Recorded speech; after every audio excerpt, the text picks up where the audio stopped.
Hello दोस्तों, मैं प्रियंवदा। आज मैं आपको कल सुनाई हुई कहानी नहीं दोहराऊंगी, सीधे उसके आगे से शुरू करूंगी। मेरा जीवन चलता जा रहा था और इसी बीच मेरे पापा को भी नौकरी के लिए बाहर जाना पड़ा। अब तो माँ और भी समय अपनी समाज सेवा में देने लगी। इस सारे घटनाक्रम के कारण मेरा सारा बचपन एक डरावना सपना बन के रह गया था। एक तरफ थी वो सच्चाई कि अब किसी भी मुसीबत में मुझे बचाने के लिए मेरे दादू मेरे साथ नहीं थे, और दूसरी तरफ थी नन्ही सी मैं जो डट के खड़ी थी।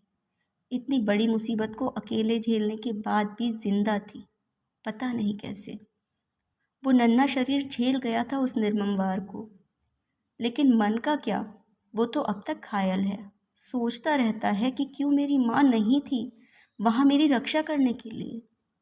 क्यों अगले 10 साल भी वो इंसान मेरी माँ की नज़रों में हमेशा मेरा रक्षक बना रहा, जो उनके हिसाब से मेरी उनकी गैर मौजूदगी में मेरी रक्षा करता था।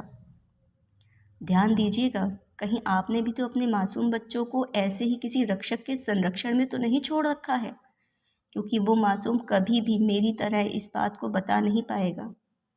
और क्या पता उसका कोमल शरीर इस हमले को झेल पाएगा या नहीं। मैं आज आपको अपनी कहानी इसलिए सुना पा रही हूँ क्योंकि जब मैंने भगवान से ज़िद की थी कि मुझे इस परिवार में जन्म लेना है, तब वो मंद मंद मुस्कुरा रहे थे। उसके पीछे यही राज था कि मैं अकेले धरती पर नहीं आ रही थी, वो खुद आ रहे थे मेरे साथ, और मेरे जीवन के हर पल में मेरी रक्षा करने के लिए वो मेरे पीछे खड़े रहने वाले थे। ये मेरे जीवन की दूसरी परीक्षा थी, जिसे लड़ने और बाहर निकलने में मैंने अपने जीवन का एक बड़ा हिस्सा लगा दिया था। लेकिन परीक्षाओं की गिनती अभी खत्म नहीं हुई थी, ये तो बस शुरुआत थी। जीवन के अगले चरण में अगली परीक्षा मेरा इंतज़ार कर रही थी।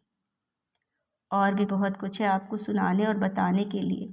जब इतनी दूर साथ आ ही गए हैं तो थोड़ा और साथ दीजिए, क्योंकि शायद अगले मोड़ पर आप फिर चौंक जाएं मेरे जीवन का अगला अध्याय देखकर।